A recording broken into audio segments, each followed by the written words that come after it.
सामान्य सभामुख महोदय,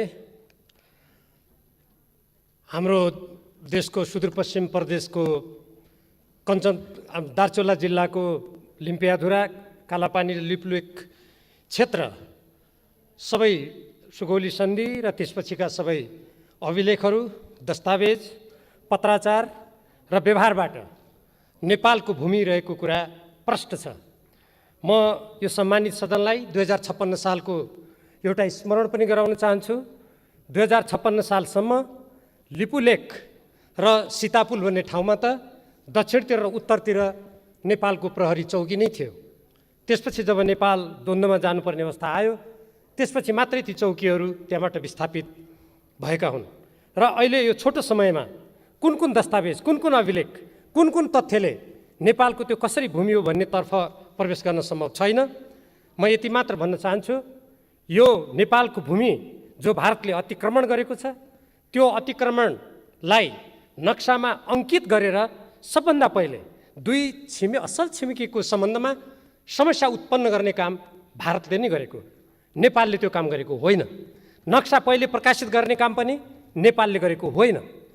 र त्यसपछि पनि नेपाल सरकारको तर्फबाट, नेपालको तर्फबाट बारम्बार भारतीय पक्षसँग जुन सचिव स्तरीय वार्ता गर्ने भन्ने पहिले सहमति भएको थियो, त्यो कुरालाई स्मरण गराउँदै वार्ताको लागि आग्रह भएको छ, अनुरोध भएको छ। तर एउटा असल छिमेकी तथ्यको आधारमा वार्ताबाट समस्या समाधान गर्ने आशय मनसायका साथ सक्रियता नदेखाएको पनि भारतले नै हो। यो पनि हामीले हेक्का राख्नुपर्ने कुरा छ। त्यसको साथसाथै यो आज जुन हामीले नेपालको संविधानको अनुसूची 3 मा रहेको नेपालको नक्सालाई हाम्रो आफ्नो भूमि अङ्कित गरेर त्यसलाई प्रकाशित गर्ने कुरा यहाँ प्रस्तावको रूपमा आएको छ।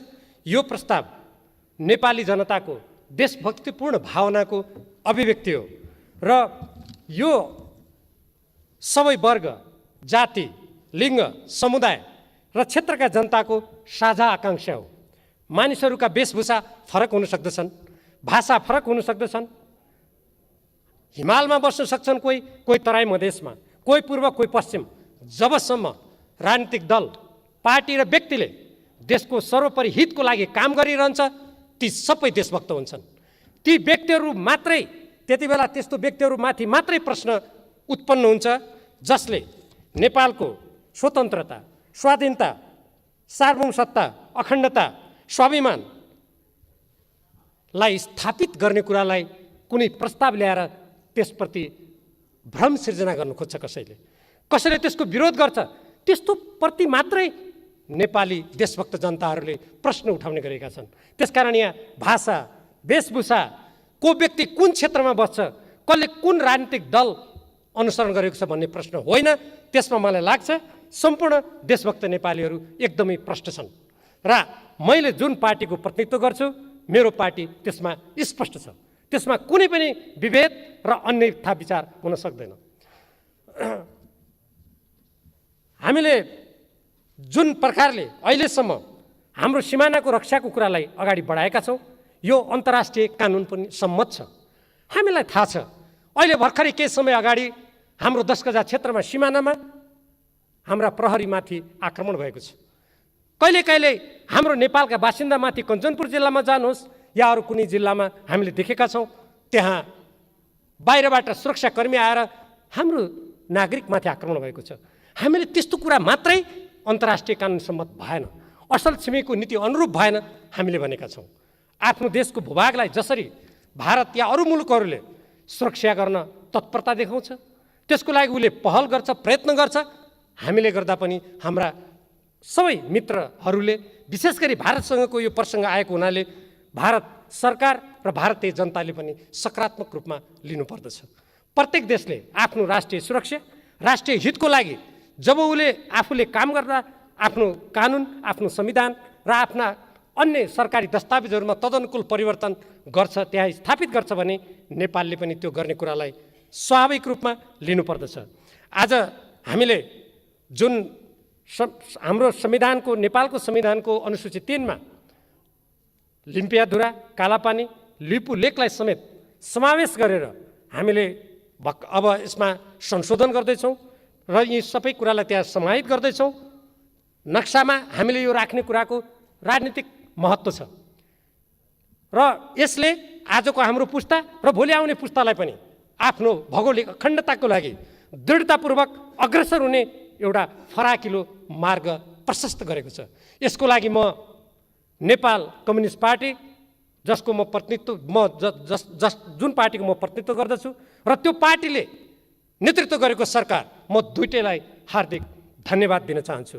हामीले निरन्तर नेपालको सार्वभौमसत्ता, स्वतन्त्र, अखण्डताको रक्षाको लागि नेपाली जनताले उठाएको आवाजलाई हामीले स्वागत गरेका छौँ।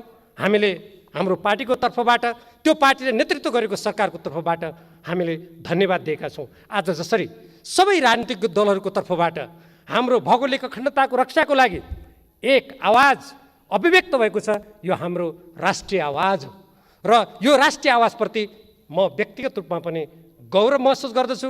मलाई लाग्दछ आज देशभरिका प्रत्येक देशभक्त नेपालीहरू गौरवान्वित भएको हुनुपर्दछ। तर हाम्रो अगाडि चुनौती पनि छन्। हामीले नक्सामा हाम्रो भूभागलाई अङ्कित त गऱ्यौँ, तर त्यसलाई हामीले व्यवहारिक रूपमा प्राप्त गर्नको लागि त्यहाँ हाम्रो प्रशासनिक सबै गतिविधिहरू अगाडि बढाउनको लागि त्यहाँ रहेका भारतीय फौजलाई तुरुन्तै फिर्ता पठाउनको लागि हामीले आगामी दिनमा कूटनीतिक कुशलता, पहल कदमी, राष्ट्रिय एकताका साथ अगाडि बढ्नुपर्नेछ। हामीले यस सन्दर्भमा हाम्रा अन्तर्राष्ट्रिय मित्रहरू, अन्तर्राष्ट्रिय सङ्घ संस्थाहरू सबैसँग हाम्रो देशको भावना, हाम्रो राष्ट्रको अखण्डताको लागि हामीले कुन तथ्यको आधारमा, कुन प्रमाणको आधारमा, कुन अभिलेखको आधारमा यी पाइला चालेका छौँ भन्ने कुरालाई बुझाउने गरी, प्रष्ट पार्ने गरी हामीले पाइला पनि चाल्नु पर्दछ। मलाई विश्वास छ नेपाल कम्युनिस्ट पार्टीले नेतृत्व गरेको सरकारले त्यो दिशातर्फ प्रभावकारी पाइला चाल्नेछ। निसन्देह नै त्यो सरकारको पछाडि आम देशभक्त नेपाली जनताहरूको सहयोग, साथ र समर्थन रहनेछ। यही सहयोग, साथ र समर्थनको बलमा हामी अगाडि बढ्नेछौँ। कोही मान्छेहरू भन्छन् हामी सानो देश छौँ, ठुल्ठुला शक्ति देशहरू छन्, के भय, डर त त्रास त उत्पन्न हुँदैन? हामीभन्दा धेरै भूगोलको दृष्टिकोणले, जनसङ्ख्याको दृष्टिकोणले साना देशहरूले कूटनीतिक दृष्टिकोणबाट, सुरक्षाको दृष्टिकोणबाट र अन्तर्राष्ट्रिय क्षेत्रमा काम गर्ने दृष्टिकोणबाट आफ्नो सार्वभौमसत्ताको रक्षा मात्र होइन, ठुला ठुला शक्तिशाली मुलुकहरूलाई घुँडा टेकाएको पनि विश्व इतिहास छ। यसको अर्थ मैले हामी कसैलाई घुँडा टेकाउन जाउँ भनेको होइन। आफ्नो मातृभूमिको रक्षाको लागि जसरी यो सम्मानित सदनमा हाम्रो सम्पूर्ण नेपाली जनताको देशभक्तिपूर्ण आवाज एक स्वर, एक शक्ति भएर यहाँ प्रतिबिम्बित भएको छ, आगामी दिनमा पनि यही विश्वासका साथ चाहे टेबलमा वार्ता गर्दा होस्, चाहे हामीले भोलि व्यवहारमा त्यो ठाउँमा काम गर्दा होस्, अगाडि बढ्नुपर्छ र त्यो आत्मविश्वास र त्यो तथ्य अभिलेखको आधारमा अगाडि बढ्ने हाम्रो कामले निसन्देह नै हाम्रो अतिक्रमणमा परेको हाम्रो मातृभूमिको हिस्सालाई हामी पूर्ण रूपमा आफ्नो सार्वभौमसत्तालाई व्यावहारिक रूपमा ल्याइ छोड्नेछौँ। यस प्रसङ्गमा हामीले हाम्रो सम्पूर्ण सिमानालाई सुरक्षा गर्नेतर्फ पनि सोच्नुपर्छ। सुस्ताको प्रसङ्ग छ, इलामको सन्दकपुरमा जानुहोस् त्यसको प्रसङ्ग छ, कञ्चनपुरको प्यारातालमा जानुहोस् त्यसको प्रसङ्ग छ, अनेकौँ प्रसङ्गहरू छन्। यहाँ सबै कुराहरू अहिले उल्लेख गर्न सम्भव छैन। यो यस्तो उपयुक्त बेला हो जहाँ हाम्रो भौगोलिक अखण्डताको रक्षाको राष्ट्रिय चेतना जागृत भएको छ। हामी एकमत भएका छौँ। यस्तो बेलामा असल छिमेकीसँग हाम्रो कुनै पनि मतभेद नहोस्, विवाद नहोस्, हामी सुमधुर सम्बन्ध कायम गरौँ। हामी उचाइमा सम्बन्ध गयो, विशाल भयो भन्छौँ, त्यो व्यवहारमा प्रमाणित हुनुपर्दछ। जब हाम्रा कुनै पनि छिमेकीले या हाम्रो कुनै पनि मित्र राष्ट्रले अब हाम्रो सार्वभौमसत्ता, हाम्रो स्वाधीनता, हाम्रो आत्मनिर्णयको अधिकारमा कुनै पनि प्रकारको हस्तक्षेप गर्दैनन्, त्यसमा सौहार्दपूर्ण व्यवहार गर्छन्, हाम्रो भूमिको सम्मान गर्छन्, हाम्रो आत्मनिर्णयको अधिकारको सम्मान गर्छन्, हाम्रो स्वतन्त्रताको सम्मान गर्छन्, अनि हामी ढुक्क हुनेछौँ। साँच्चीकै हाम्रो सम्बन्ध सुमधुर भएछ, साँच्चीकै त्यो उचाइमा पुगेछ। अन्यथा हामीले सचेत भएर ती अगाडिका समस्याहरू कुन रूपका छन्, कुन गहिराइका छन्, हामीले राम्ररी सोच्नु पर्दछ र राम्ररी बुझ्नु पर्दछ। र अब मलाई समय आए जस्तो लाग्छ। एक त कोरोना विषाणुको सङ्क्रमणको कारणले गर्दा पनि चाहे भारत होस् चाहे अरू देशहरू हुन्, सबैले आफ्ना सीमा सुरक्षाको कुरालाई धेरै महत्त्व दिएका छन्। हामी एउटा स्वतन्त्र देश हौँ। 1950 को सन्धिमा कहीँ पनि नेपालको सीमा अन्तर्राष्ट्रिय कानुनबाट नियमन हुने छैन भनेर कहीँ पनि लेखेको छैन। हामी त्यो कुरालाई पनि सम्झौँ।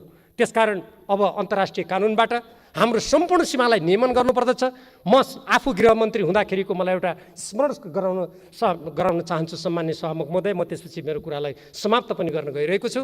त्यो बेलामा भारतीय पक्षले मैले स्वयं वार्तामा जाँदा भनेको मलाई स्मरण छ, यो हाम्रो सिमाना जुन अन्तर्राष्ट्रिय कानुनबाट नियमन भएको छैन त्यो कारणले तस्करी बढेको छ, यहाँ कतिपय सिमानामा अपराधहरू हुने गरेका छन् भन्ने कुरा उहाँहरूले भन्नुभएको थियो। मैले जवाबमा भनेको थिएँ त्यसो भए हामी हेर्दा उस्तै उस्तै छौँ, हामी अनुहार पनि चिन्न गाह्रो छ। त्यसकारण महोदय त्यसो भए हामी अन्तर्राष्ट्रिय कानुनअनुसार नियमन गरौँ। त्यसपछि कुरा मोडियो। अहिलेको यो उपयुक्त बेला हो। त्यसकारण समग्रतामा दुई देशको बिचको सम्बन्धलाई समस्या रहित बनाउनको लागि पनि अन्तर्राष्ट्रिय कानुन बमोजिम हाम्रो सीमा नियमन गर्ने बेला आएको छ। हामी यसतर्फ पनि सोच्नको लागि म सम्बन्धित पक्षसँग विशेष आग्रह गर्न चाहन्छु। हो, जनता पनि राष्ट्रियता हो, त्यसमा कुनै शङ्का छैन। हामी तर भूमि पनि राष्ट्रियता हो। भूमिमा टेक्ने ठाउँ छैन, हाम्रा खुट्टा राख्ने ठाउँ छैन भने हामी शून्यमा तैरिन सक्दैनौँ। त्यसकारण जाँदै मलाई कवि माधव घिमिरेको एउटा कविताको सम्झना हुन्छ। चुलिन्छ कहाँ उचाइ हाम्रो हिमालय नरहे, चुलिन्छ कहाँ उचाइ हाम्रो हिमालय नरहे, रहौँला कहाँ नेपाली हामी नेपालै नरहे। धन्यवाद।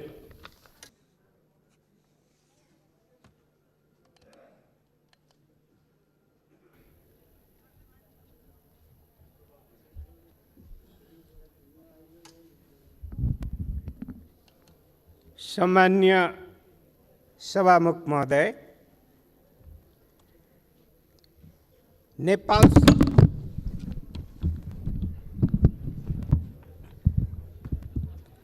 नेपाल सरकारद्वारा प्रस्तुत यो संविधान संशोधनको प्रस्तावमा हामी सिङ्गो संसद एकमत त छँदैछौँ, तर देशका चाहे पूर्व, चाहे पश्चिम, चाहे दक्षिण, चाहे उत्तर सिमानाभित्र रहने नेपाली आत्मा भएकाहरू सबैको समर्थन छ र सबै आज खुसीका साथ यो संशोधनको पक्षमा, नेपालको सार्वभौमिकताको पक्षमा, नेपालको भौगोलिक अखण्डताको पक्षमा दृढतापूर्वक उभिएको मैले महसुस गरिरहेको छु र आफू पनि गौरवान्वित भएको महसुस गरिरहेको छु।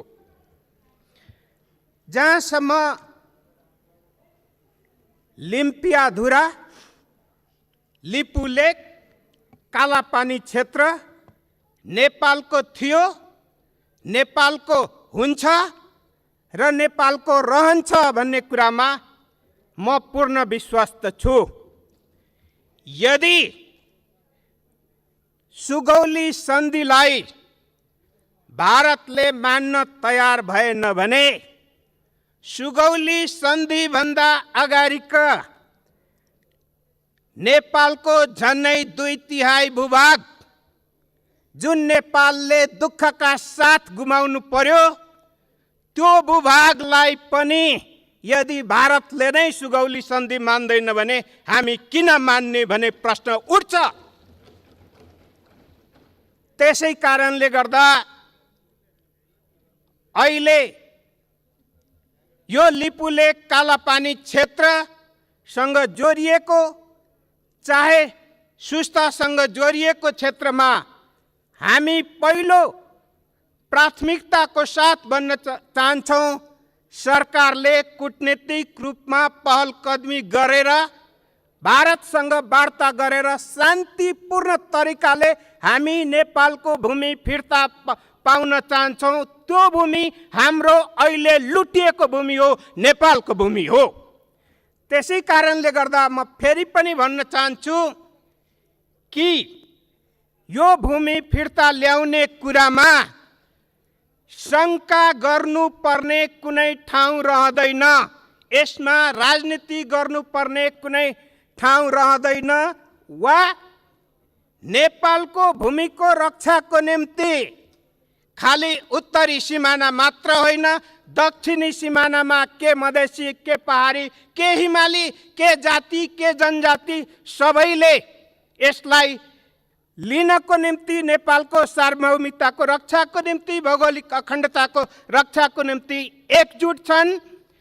र म भन्न चाहन्छु, यदि शान्तिपूर्ण तरिकाले वार्ताबाट भारत समाधान चाहेन भने हामी अन्तर्राष्ट्रिय मञ्चहरूमा जान पनि पछि पर्नु हुँदैन। र अन्तिम विकल्पको रूपमा यदि भारतले ठान्छ कि हामी आणविक ठुला शक्तिशाली मुलुक हौँ भने गोर्खालीहरूको तागतले नै भारत शक्तिशाली र आणविक मुलुक भएको छ भने हामी वीर गोर्खालीहरूले हाम्रो नेपाली भूमिको रक्षा गर्नको निम्ति सम्पूर्ण नेपाली एक भएर सक्षम हुन्छौँ र यसको निम्ति पिठो फर्काएर भाग्दैनौँ। यति विश्वास गर्दै भूमि प्राप्त हुन्छ, नेपालको सार्वभौमिकताको रक्षा हुन्छ, गर्छ, नेपालको राजनीतिक पार्टीहरूले गर्छ र नेपालको सरकारले गर्छ भन्ने पूर्ण विश्वासको साथ म आफ्नो कुरा यही टुङ्ग्याउन चाहन्छु। धन्यवाद।